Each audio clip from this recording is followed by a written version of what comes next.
네, 시청자 여러분 반갑습니다. 치유와 생존, 그리고 도통 문화를 전하는 동방신선학교 개벽 뉴스입니다. 한 주간 세계 곳곳에서 발생한 지구촌 개벽 소식을 전해드리겠습니다.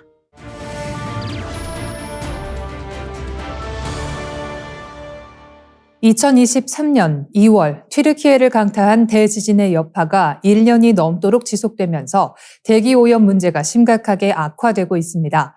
당시 무려 4만 5천여 명의 목숨을 앗아간 이 지진은 21세기 최악의 재난 중 하나로 기록되었으며 무너진 건물 잔해 속에서 51만 6천 톤의 성면이 검출되면서 튀르키예의 대기를 오염시키는 주요 원인으로 지목되고 있습니다.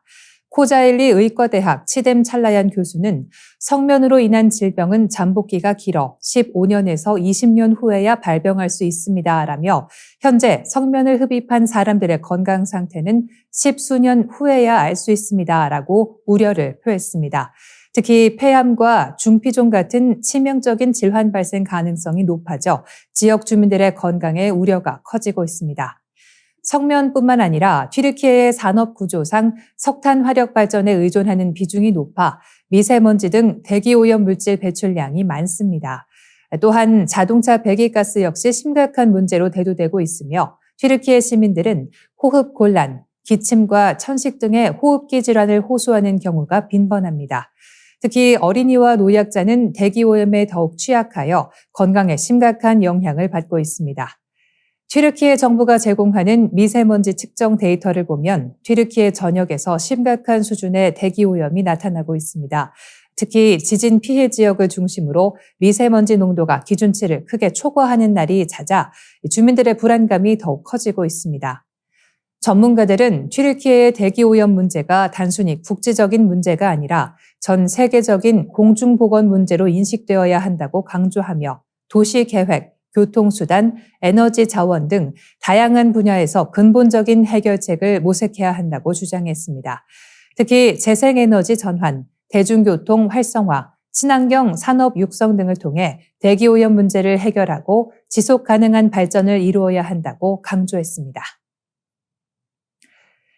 일본 최고재판소가 야스쿠니 신사에 무단으로 합사된 한반도 출신 군인, 군무원들의 명부에서 이름을 빼달라는 한국인 유족들의 요구를 또다시 받아들이지 않았습니다.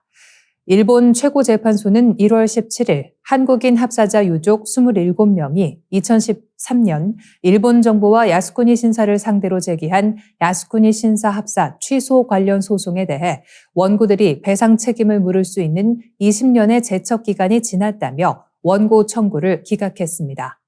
원고들은 유족 정보가 야스쿠니 신사 측에 제공된 행위가 위법이라고 주장하면서 그 상징적 의미로 1인당 위자료 1엔, 약 9원 지급을 청구했습니다. 그러나 재판부는 야스쿠니 신사의 한국인 합사가 이뤄진 시점이 1959년이기 때문에 20년 내인 1979년까지 소송을 제기했어야 했다고 밝혔습니다. 앞서 일본 사법부는 1심과 2심에서도 원고의 권리와 이익이 침해됐다고 볼 수 없다는 이유로 원고 패소 판결을 내린 바 있습니다. 다만 이번 최고재판소는 야스쿠니 신사 합사의 위법성이나 일본 정부의 유족 정보 제공 적법성 등에 대해서는 별도의 판단을 하지 않았습니다. 이번 소송의 원고들은 아버지나 형제가 일제 침략 전쟁에 동원된 것도 억울한데 침략을 정당화하는 장소로 비판받는 야스쿠니 신사에 사전 통보도 없이 합사됐다며 합사 철회를 주장해왔습니다. 원고 박남순 씨는 선고 후 최고재판소 앞에서 너무 허망하고 기가 막혀서 할 말이 없다고 눈물을 글썽이며 말했습니다. 박 씨는 아버지가 돌아가셨다는 사실도 몰랐는데 야스쿠니 신사에 합사된 건 더욱 몰랐다며 합사를 하려면 당연히 유족에게 알리고 동의를 얻어야 하는 것 아니냐고 목소리를 높였습니다. 이어 우리는 돈을 달라는 것도 아니다. 아버지의 명예를 위해 이름만 빼달라는 것인데 이를 허용하지 않는 일본 법이 참 대단하다. 유족들은 끝까지 싸우겠다고 강조했습니다. 한편 야스쿠니 신사는 1868년 메이지 유신 전후로 시작해 일본이 벌인 내전 및 일제가 일으킨 전쟁에서 숨진 246만 6천여 명의 영령을 떠받드는 곳입니다. 극동 국제군사재판에서 A급 전범으로 인정된 도조 히데키 전 총리 등 14명도 이곳에 합사돼 있습니다. 한국인들은 1990년대 이후 강제동원 피해배상 소송 과정에서 유족 동의 없이 야스쿠니 신사에 합사된 사실을 뒤늦게 인지했고 2001년부터 합사 취소 소송을 제기해왔습니다. 현재 야스쿠니 신사에 합세된 한국인은 2만여 명으로 알려져 있습니다. 우크라이나 전선에 투입된 북한군 병력들이 드론을 중심으로 전개되는 현대전에 신속히 적응하고 있다는 우려가 여러 경로에서 제기되고 있습니다. 영국 일간 가디언의 주말판인 옵저버는 1월 18일 우크라이나군 정보기관 정보총국의 바딤 스키비츠키 부국장과의 인터뷰를 인용해 북한군이 미래에 상당한 위협 요인으로 부상할 수 있다고 보도했습니다. 스키비츠키 부국장은 처음에는 북한군이 눈 덮인 평야를 집단으로 가로질러 전진했지만 두 번째부터는 그런 방식으로 움직이지 않을 것이라며 새로운 전술과 드론전에 대응하는 방법을 익히고 있다고 평가했습니다. 또 이들이 우크라이나에서 습득한 기술을 고국으로 돌아가 전파할 가능성이 높다고 내다봤습니다. 우크라이나군 장교 비탈리 오우차렌코 역시 러시아군은 드론을 보면 숨는 반면 북한군은 드론을 향해 적극적으로 사격을 가해 격추하려 한다고 전했습니다. 그는 북한군이 보병, 탱크, 항공기를 결합한 제병 합동 작전을 잘 이해하고 있으며 이러한 경험이 한반도에서 분쟁이 재발할 경우 상당한 영향력을 발휘할 것이라고 분석했습니다. 스키비츠키 부국장은 북한군 병사들이 체제에 대한 충성심이 매우 높다는 점에도 주목해야 한다고 강조했습니다. 실제로 우크라이나군이 노획한 북한군 병사의 시신에서 67GB 분량의 북한 체제 선전물이 담긴 태블릿 PC가 발견됐는데 이를 본 우크라이나 측 인원이 단 2시간 만에 북한은 세계 최고 국가라는 말을 했을 정도로 세뇌 효과가 크다는 설명입니다. 앞서 도로시 셰이 주엔 미국 대표부 차석 대사는 1월 8일 열린 유엔 안전보장이사회 회의에서 북한군이 전투기술을 빠른 속도로 습득하고 있다며 이에 따른 위협을 경고했습니다. 셰이 차석 대사는 북한이 러시아로부터 군사 장비, 기술, 전투 경험을 이전받아 주변국과 대치할 군사 역량을 한층 강화하고 있다면서 이를 무기 수출이나 군사훈련 계약 등에 활용할 수도 있다고 지적했습니다. 우크라이나 정보당국은 러시아가 이미 북한에 드론 제조 기술과 어뢰 등을 제공하고 있다고 보고 있으며 국제사회는 북한군의 실전 경험 축적이 동북아 안보 지형에 어떤 영향을 미칠지 예의주시하고 있습니다. 국내에서 항생제 내성을 지닌 이른바 슈퍼세균, 즉 CRE에 감염된 사례가 지난해 처음으로 4만 건을 넘어선 것으로 조사됐습니다. 사망자 역시 가파르게 증가하는 추세여서 보건당국의 경고 등이 커졌습니다. 1월 19일 질병관리청에 따르면 2022년 기준 카바페넴 내성 장내세균목 감염증 신고 건수는 총 42,827건에 달했습니다. 이는 2023년 집계치인 38,405건보다 11.5% 증가한 수준이며 CRE를 전수 감시 대상에 포함한 2017년 이래 가장 많은 수치입니다. 특히 60대 이상 고령층이 전체 감염자의 80% 이상을 차지해 취약계층의 감염 예방이 주요 과제로 떠올랐습니다. CRE 감염증은 카바페넴계 항생제의 내성을 보이는 장내 세균목 균종에 의해 유발되는 질환입니다. 국내에서는 2017년 6월 전수 감시 대상으로 지정된 뒤 그해 5,717건을 시작으로 2022년 35,548건으로 매년 꾸준히 증가하는 수치를 보였습니다. 2018년과 비교하면 6년 만에 신고 건수가 약 3.6배로 폭증한 셈입니다. 같은 기간 사망자 수도 빠르게 늘었습니다. 2017년 37명에서 시작해 2023년에는 661명으로 집계됐습니다. 지난해 사망자 수는 올해 6월 최종 집계되지만 이미 1월과 6월 사이 439명이 숨진 것으로 파악돼 연간 기준 역시 가장 높은 수준을 기록할 것으로 전망됩니다. CRE 감염증은 주로 병원이나 요양시설 등 의료기관에서 환자나 보균자와 접촉하거나 오염된 기구 등을 매개로 전파됩니다. 대부분의 항생제가 효능을 발휘하지 않아 치료가 까다롭다는 점이 특징입니다. 노령 인구가 늘어나면서 요양병원 이용이 증가하고 항생제 오남용 사례도 여전히 많아 국내뿐 아니라 전 세계적으로도 유사 감염이 급증하는 상황입니다. 경제협력개발기구 OECD에 따르면 한국의 항생제 사용량은 감소세에 들어섰지만 2021년 기준 여전히 OECD 평균의 1.2배 수준에 달하는 것으로 조사됐습니다. 특히 바이러스성 감기인 급성 상기도 감염에 항생제를 처방하는 비율이 2002년 73.3%에서 2022년 32.4%로 줄어드는 등 개선 양상을 보였으나 2023년 독감 유행 등의 영향으로 41.4%까지 다시 상승해 경각심이 필요한 상황입니다. 보건당국은 항생제를 꼭 필요한 경우에만 처방받고 개인 위생 및 의료기관 감염 관리 강화에 힘써야 한다고 당부했습니다. 토렌트는 중앙 서버 없이 이용자들끼리 직접 파일을 주고받는 프로그램으로 영화, 드라마, 웹소설 등 각종 저작물이 불법 유포되는 주요 경로로 꼽힙니다. 경찰청 통계연보에 따르면 토렌트 사용이 포함된 사이버 저작권 침해 사건은 2021년 2,423건에서 2023년 9월 5,076건으로 2배 이상 증가했습니다. 문제는 토렌트가 시더라는 개념을 활용한다는 데서 시작됩니다. 토렌트에서 시더란 해당 자료를 가진 사람을 의미합니다. 일단 영화나 드라마 파일을 내려받으면 이를 삭제하지 않는 한 나도 모르는 사이 시더가 되어 다른 이용자에게 동일한 파일을 배포하게 됩니다. 이 과정에서 이용자는 저작권 침해의 배포자로 간주될 가능성이 커집니다. 이처럼 저작물 다운로드와 동시에 무단 배포가 이루어지다 보니 토렌트 이용자들이 저작권 침해로 고소당하는 사례가 빈번하게 발생합니다. 게다가 시드 파일에는 자료를 주고받은 이들의 IP 주소가 남기 때문에 특정 이용자가 언제 어떤 파일을 내려받았는지 추적하기 쉽습니다. 이를 악용해 합의금 장사를 벌이는 브로커들이 생겨나는 것도 바로 이 때문입니다. 일부 꾼들은 시드 파일을 인터넷에 뿌려 이용자를 끌어들인 뒤 저작권자 명의로 고소를 진행해 합의금을 요구합니다. 토렌트를 통해 다운로드 받았다는 명확한 기록이 증거로 남아있기 때문에 저작권법 위반으로 처벌받을 수 있다는 두려움에 시달린 이용자들은 대부분 합의를 택합니다. 친고죄인 저작권법 특성상 합의가 이뤄지면 고소 취소로 수사도 중단되고 처벌 이력도 남지 않으니 이용자 입장에선 무조건적인 합의가 그나마 나은 선택이 되기 쉽습니다.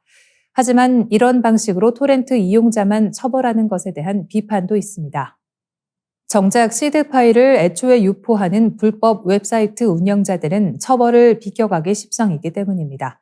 시드 파일 자체엔 저작권이 걸린 실제 데이터가 포함되어 있지 않다는 이유로 현행 저작권법을 적용하기가 쉽지 않다는 문제가 제기됩니다. 전문가들은 토렌트 이용자들을 보호하면서도 불법 유통을 근절하려면 저작권법 개정이 필요하다고 지적합니다. 시드 파일을 저작권 침해 의도가 있는 배포 수단으로 간주할 수 있는 법적 근거를 마련하고 이를 방치하거나 묵인한 웹사이트 운영자들을 직접 처벌할 수 있는 기준이 필요하다는 주장이 대표적입니다.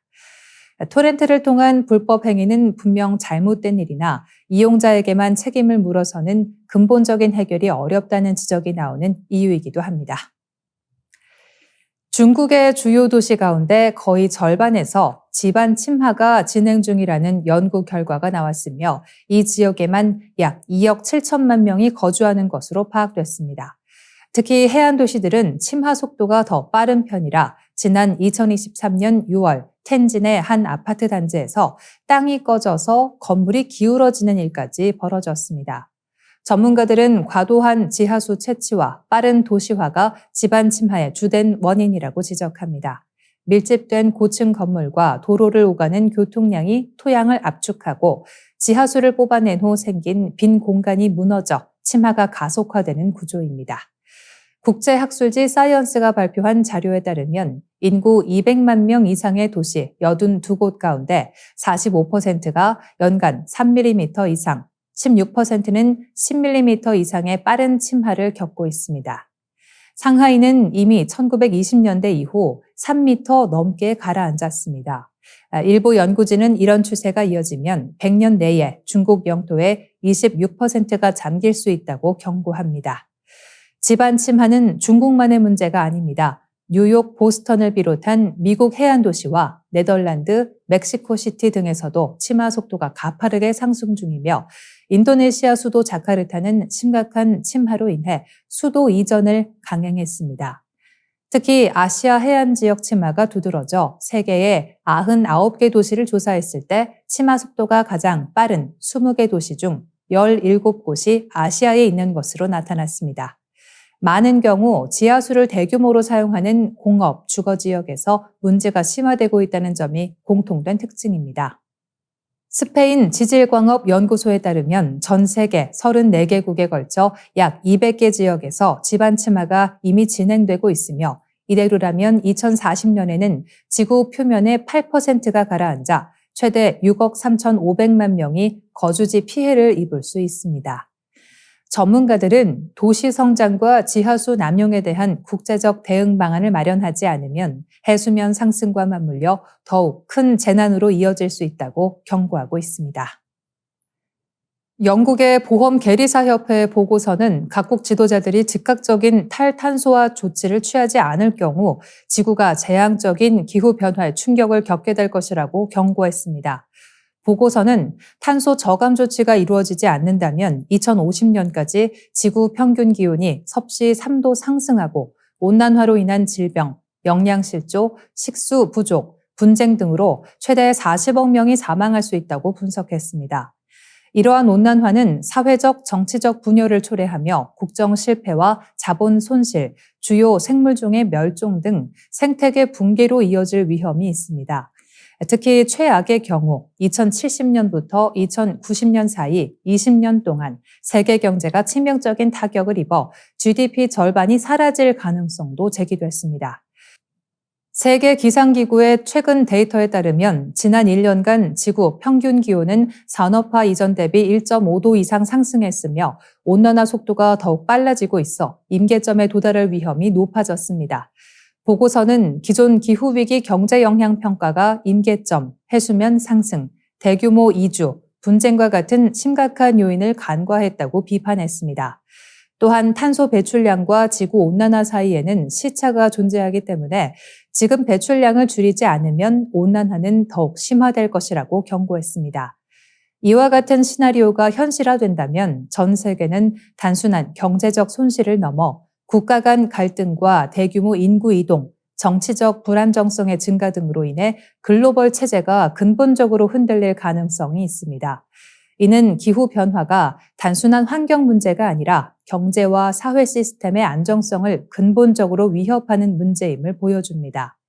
수석 저자인 샌디 트러스트 이사는 이러한 재앙적인 시나리오를 피하기 위한 현실적인 계획이 전혀 마련되어 있지 않다며 일부 정치 지도자들이 정책 위험성을 과소평가하고 있다고 비판했습니다. 그는 지구 시스템 붕괴로 인해 인간 사회와 경제를 지탱하는 필수 자원이 단절될 수 있는 지구 파산의 위험에 직면하고 있다고 강조했습니다. 미국 스타트업과 학계의 협력으로 AI가 단백질 설계 분야에서 혁신을 일으키고 있다는 연구 결과가 발표되었습니다. 이는 단백질 연구에 있어 기존의 시간적 한계를 극복하며 생명공학 발전 속도를 가속화하고 있다는 평가를 받고 있습니다. 뉴욕에 본사를 둔 스타트업 에볼루셔너리 스케일은 미국 아크 연구소, 버클리 캘리포니아대와 함께 생성형 AI 모델인 ESM3를 활용해 새로운 형광 단백질을 설계했다고 밝혔습니다. 이 연구 결과는 1월 17일 국제학술지 사이언스에 발표되었으며 자연계의 진화 과정을 시뮬레이션해 수억 년에 걸쳐 나타날 가능성이 있는 단백질을 단 몇 번의 클릭만으로 생성할 수 있는 기술을 선보였습니다. 단백질 연구에서 AI의 역할은 이미 입증된 바 있습니다. 구글 딥마인드의 AI 모델 알파폴드2는 단백질 구조를 예측하는 혁신적인 성과를 통해 지난해 노벨 화학상을 수상했습니다. 이번 ESM3의 성과는 이를 더욱 확장하며 단백질 구조 예측을 넘어 직접 설계와 합성의 단계로 진입했다는 점에서 주목받고 있습니다. 과학자들은 단백질은 생명체를 구성하는 주요 물질로 수십억 년에 걸쳐 변이와 자연 선택을 통해 진화해 왔다고 합니다. 연구진이 개발한 ESM3는 27억 8천만 개의 천연 단백질 데이터를 합습하여 자연계에서 실제로 발생할 수 있는 단백질 변화를 압축적으로 보여줍니다. 형광 단백질은 해파리나 산호처럼 형광색을 띠는 생물에서 발견되며 세포나 약물의 위치와 변화를 실시간으로 추적하는 데 활용됩니다. 하지만 기존 연구에서는 더 밝고 다양한 색상의 형광 단백질을 합성하는 과정이 매우 복잡하고 까다로웠습니다. ESM3는 이러한 과정을 대폭 간소화해 기존 형광 단백질과 비교했을 때 밝기와 색상 면에서 우수한 새 단백질을 설계할 수 있었습니다. 진화가 지속된다면 ESM3가 설계한 단백질은 자연계에서 5억 년 이후에 나타날 가능성이 있는 것으로 분석되었습니다. 앞으로 연구진은 ESM3의 데이터 다양성을 확대하고 정밀도를 높여 기술을 더욱 발전시킬 계획입니다. 이러한 연구는 엔비디아, 아마존 등 글로벌 빅테크 기업들의 투자도 받고 있어 생명공학과 인공지능 기술의 융합이 가속화될 것으로 보입니다. 뉴욕타임즈는 트럼프의 영토 확장 발언에 돈로 독트린이라는 합성어를 제시했습니다. 이는 트럼프 대통령이 추진하는 팽창주의 외교 전략을 묘사한 용어로 제임스 먼로 전 미국 5대 대통령의 먼로 독트린에서 영감을 받은 신조어입니다. 먼로 독트린은 1823년 제임스 먼로가 연두교서에서 밝힌 외교 원칙으로 유럽 세력의 아메리카 대륙 간섭을 거부하고 이 지역에 대한 미국의 패권을 주장한 내용이 핵심입니다.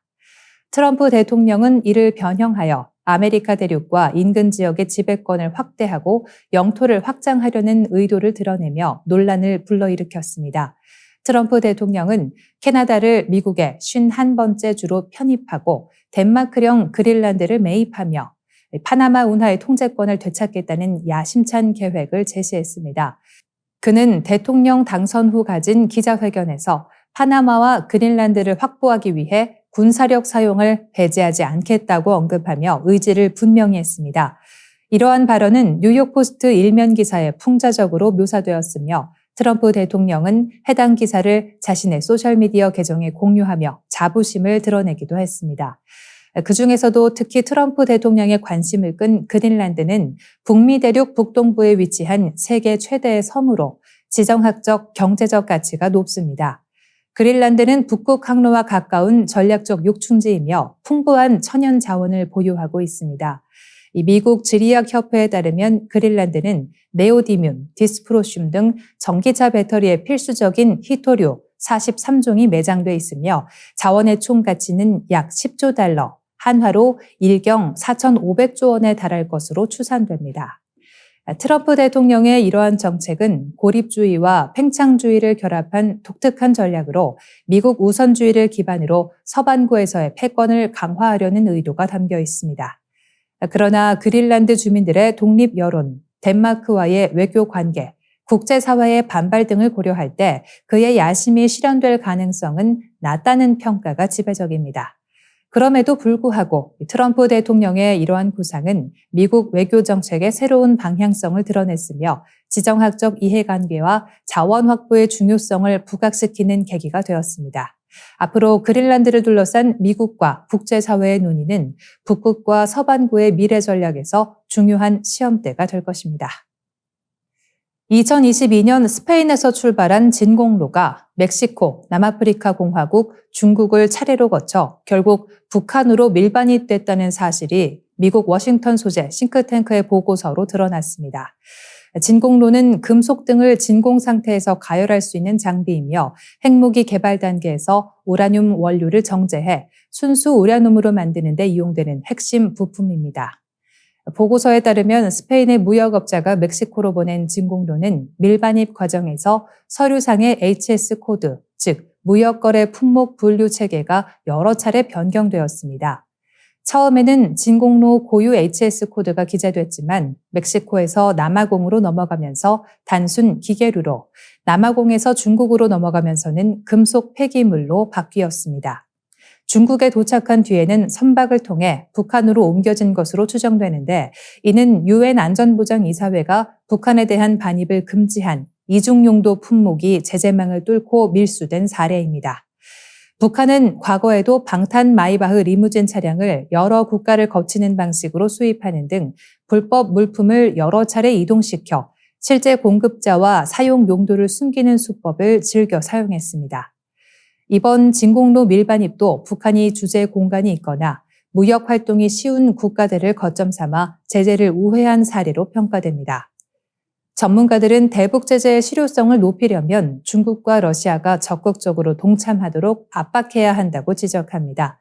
하지만 미국의 차기 행정부가 우크라이나 전쟁 종식이나 미중 관계 개선 등을 우선시해 북미 대화 개최 시 제재 완화를 고려할 가능성이 있다는 분석도 나옵니다. 이러한 여건 하에서 북한이 더욱 노골적으로 제재를 회피할 수 있다는 우려가 제기되며 우리 정부 또한 북한 비핵화 문제에 대한 분명한 입장을 지속적으로 강조해야 한다는 목소리가 커지고 있습니다. 일본 정부가 후지산 분화 발생 시 피해 규모와 대응책을 재검토하기 위해 새 예보 체제 마련에 본격 착수했습니다. 기존 화산재 예보 기준으로는 단순히 1mm 이상이라는 수치만 제시돼 있었는데 실제 분화 시 훨씬 더 심각한 상황이 벌어질 가능성을 고려해 이를 좀 더 세분화하고 구체적인 대응책을 마련하겠다는 취지입니다. 후지산은 지난 318년간 분화한 적이 없지만 역사적으로는 약 5,600년 동안 180여 차례 분화한 기록이 있습니다.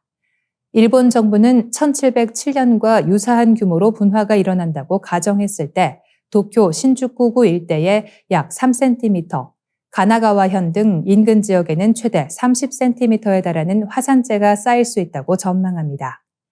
화산재가 이처럼 심각하게 누적되면 교통, 물류, 전기, 통신 같은 생활 인프라 전반에 걸쳐 대규모 피해가 발생할 것으로 우려되고 있습니다. 일본 기상청이 최근 개최한 회의에서도 이러한 화산재 피해가 집중 조명됐습니다. 전문가들은 화산재가 1mm만 쌓여도 차량 주행 속도가 시속 30km로 제한되고 10cm 이상 쌓일 경우에는 사실상 차량 운행이 불가능해질 것이라고 지적합니다. 철도의 경우에는 0.5mm 수준의 얕은 화산재도 선로나 설비에 치명적인 영향을 줄 수 있어 운행 중단이 불가피합니다. 항공기 역시 엔진에 화산재가 유입될 경우 추락과 같은 대형 사고로 이어질 위험이 높습니다. 이에 따라 일본 기상청은 예보 체계를 새로 손보며 기존 1mm 이상 기준 외에 3cm 이상, 30cm 이상 등의 세분화된 지표를 마련하고 예보 대상 지역 역시 대폭 확대하는 방안을 검토 중입니다. 전문가들은 후지산이 오랜 기간 큰 분화 없이 잠잠했을 뿐 언제 분화가 일어나도 이상하지 않다는 점을 강조합니다. 한편 국내 전문가들은 편서풍이 주로 부는 겨울철을 기준으로 볼 때 후지산 분화 시 한국까지 화산재가 넘어올 가능성은 극히 낮다고 분석합니다. 하지만 여름철 등 바람 방향이 달라지는 시기에 후지산이 분화한다면 편서풍 대신 남동쪽 혹은 동남풍이 불 가능성도 배제할 수 없어 우리나라에 일정한 피해가 발생할 수 있다는 전망도 제기되고 있습니다. 양자통신이라는 SF적인 기술이 이제 현실에서 점차 구현되려 하고 있습니다. 빛이 4년이나 걸려야 도달하는 4광년 떨어진 존재와도 마치 휴대전화로 통화하듯 실시간으로 소통할 수 있다는 넷플릭스 3채 속 설정이 단순한 상상만은 아닐 수 있다는 얘기입니다. 양자의 독특한 물리적 성질을 활용해 정보를 안전하게 주고받는 이 기술은 크게 양자 암호 통신, 양자 전송, 양자 네트워크 세 분야로 나누어집니다. 이를 배달에 빗대면 물건, 즉 양자 정보를 옮기는 전반적인 과정을 아우르는 것이 양자 통신, 물건의 안전을 책임지는 것이 양자 암호 통신, 그리고 새로운 길, 즉 양자 전송과 네트워크를 만드는 과정이라 할 수 있습니다. 이 중 상용화가 가장 가까운 기술은 단연 양자 암호 통신입니다. 데이터를 암호화, 해독하는 비밀키를 안전하게 공유할 수 있는 양자 키 분배 기술을 활용해 도청 시도가 있으면 양자 상태가 변해 즉시 이를 알아챌 수 있기 때문에 보안성이 매우 뛰어납니다. 중국은 세계 최초 양자통신 위성 묵자를 발사해 2,600km에 달하는 무선 양자 암호 통신에 성공한 데 이어 2,000km 유선망까지 연결해 총 4,600km 규모의 유무선 통신 인프라를 구축했습니다. 미국과 유럽도 유선 광통신망에 기반해 기술 개발을 꾸준히 진행하고 있으며 한국 역시 ETRI를 비롯한 정부 출연 연구기관과 통신사들이 장거리 유선 양자 암호 통신 실현을 목표로 박차를 가하고 있습니다. 양자 얽힘 현상을 이용한 양자 전송과 네트워크 기술도 주목받고 있습니다. 양자 얽힘은 서로 멀리 떨어져 있는 두 입자 중 하나의 상태가 결정되면 다른 입자의 상태가 동시에 결정되는 원리입니다. 이 현상을 이용하면 정보 교환 속도가 빛보다 빠른 수준으로 구현될 수 있는데 미국의 하버드대와 아마존 웹서비스 공동연구진은 약 35km에 달하는 도시 구간 광섬유에서 양자 얽힘을 이용해 정보 전송에 성공했습니다. 이는 향후 대규모 양자 네트워크를 구축하는 핵심 기술로 평가되고 있습니다. 궁극적으로 양자 통신 분야가 지향하는 목표는 양자 인터넷입니다. 초고속, 초안전 통신망으로 불리는 양자 인터넷은 양자 암호 통신, 양자 네트워크, 양자 컴퓨터 기술 등이 융합돼 기존 인터넷의 한계를 뛰어넘겠다는 비전을 제시합니다. 그러나 이 같은 미래가 실현되려면 외부 환경에 민감하고 장거리에서 신호 손실이 큰 양자 통신 특유의 약점을 보완해야 하며 이를 위해서는 양자 중계기와 양자 메모리 같은 기반 기술 개발이 필수적입니다. 전문가들은 현재 한국이 양자 암호 통신 기술 측면에서는 충분히 경쟁력을 갖췄지만 양자 중계기 같은 핵심 기반 기술은 선도국에 비해 10년 이상 격차가 있다고 진단합니다.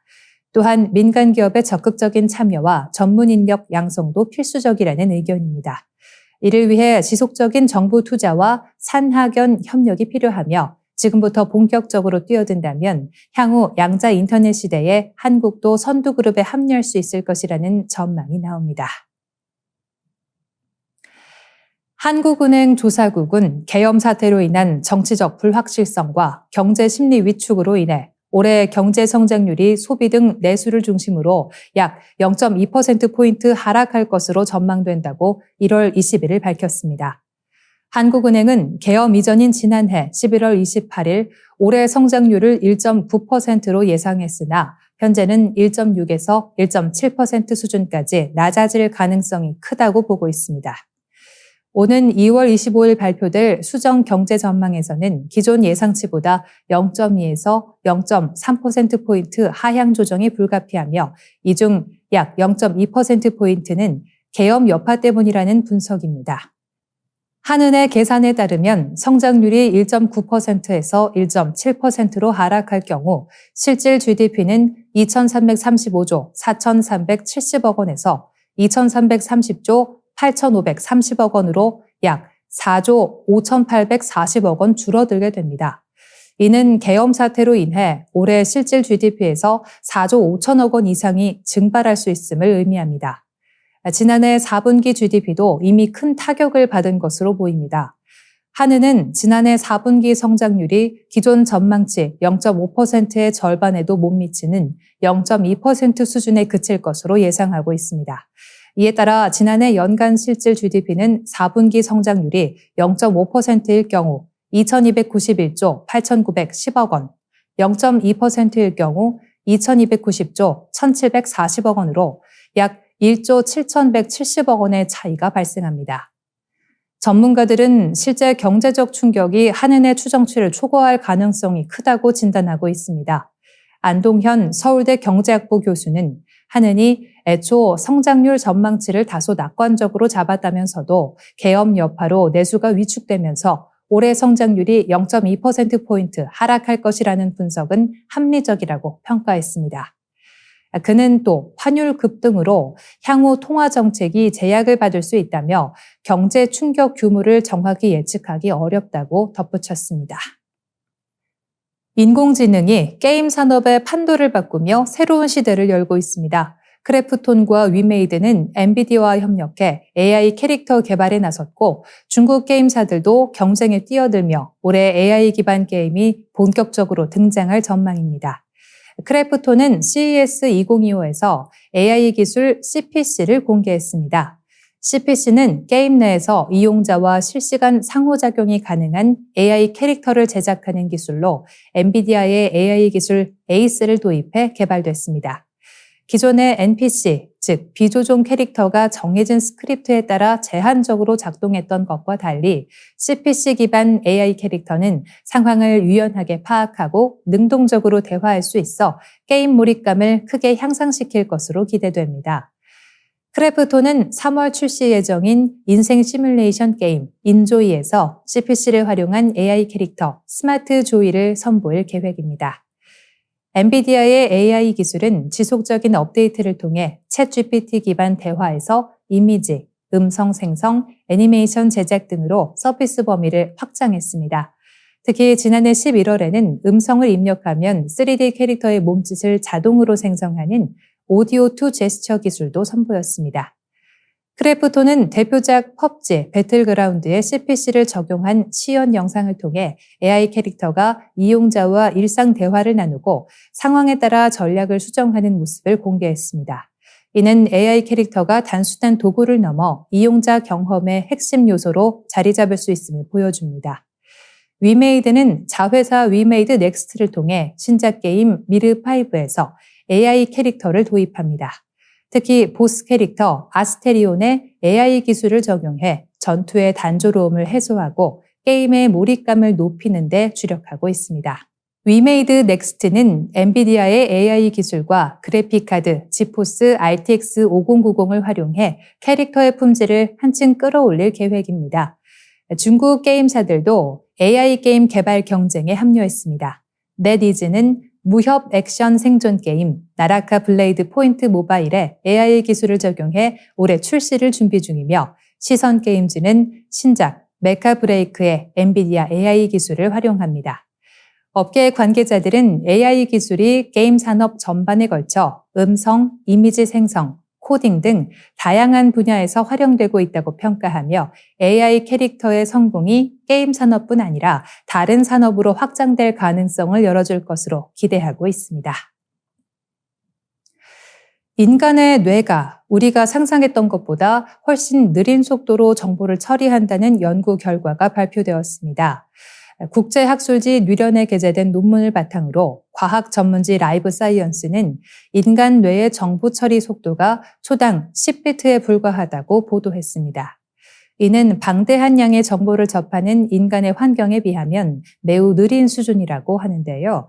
미국 캘리포니아 공대의 마르쿠스 마이스터 연구팀은 루빅스 큐브 풀기나 카드 암기와 같은 복잡한 인지 작업을 분석하여 필요한 비트 수를 계산한 뒤 이를 수행 시간으로 나누는 방식으로 사고 속도를 측정했습니다. 연구 결과 전문 타이피스트나 기억력 대회 우승자조차 초당 10비트를 넘지 못하는 것으로 나타났습니다. 초당 10비트는 1초 동안 예 또는 아니요라는 결정을 10회 내릴 수 있는 속도로 일반적인 와이파이 속도와 비교했을 때 100만 배 느린 속도입니다. 이에 대해 마이스터 박사는 숫자로 보면 인간의 정보 처리 능력은 매우 느리다고 분석했습니다. 연구의 공동 저자인 지웨이 정 연구원은 다니엘 뉴런도 예 아니요 결정을 내릴 수 있지만 뇌는 여전히 초당 10비트를 처리하는 데 수십억 개의 뉴런을 사용한다는 점에 의문을 제기했습니다. 연구팀은 뇌가 외부 뇌와 내부 뇌라는 두 가지 모드로 작동하며 외부 뇌는 데이터를 병렬로 수집하고 내부 뇌는 이를 느리게 처리한다고 설명했습니다. 마이스터 연구팀은 인간의 사고 속도가 초당 10비트라는 점을 고려하면 한 사람이 평생 축적한 지식을 단일 USB 저장 장치에 저장할 수 있을 것이라고 밝혔습니다.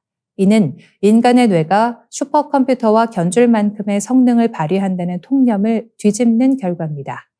이번 연구는 뇌-기계 인터페이스 기술의 실효성에도 의문을 제기합니다. 연구팀은 뇌의 정보 처리 속도가 초당 10비트를 넘지 못하면 인터페이스의 효율성 역시 한계에 부딪힐 수 있다고 지적했습니다. 이는 뇌와 기계 간 연결을 통한 정보 전달 속도가 본질적으로 제한적일 수 있음을 시사합니다. 이상으로 이번 한 주간 전 세계에서 발생한 소식을 전하는 동방신선학교 개벽 뉴스 마치겠습니다. 고맙습니다.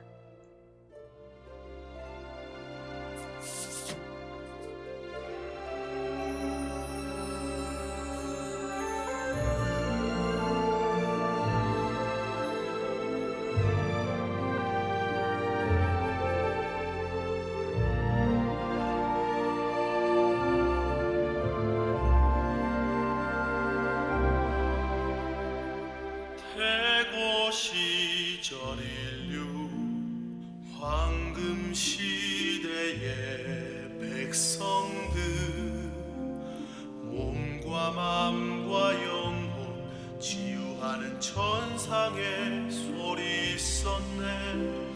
빛은 신의 모습, 소리는 신의 마음, 황금 시대 백성들의 몸과 마음 치유해.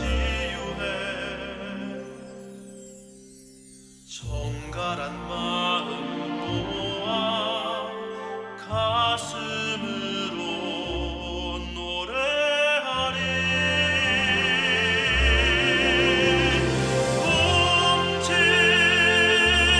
움찔움찔 될 천상원군, 천상의 빛을 노래하네.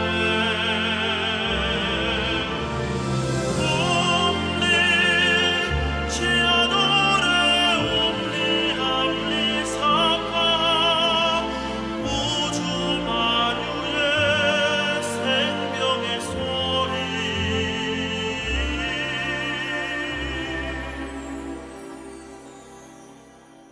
하늘 땅 우주 만유의 생명과 하나 되는 무궁한 신의 지혜 우리를 건강케 하네.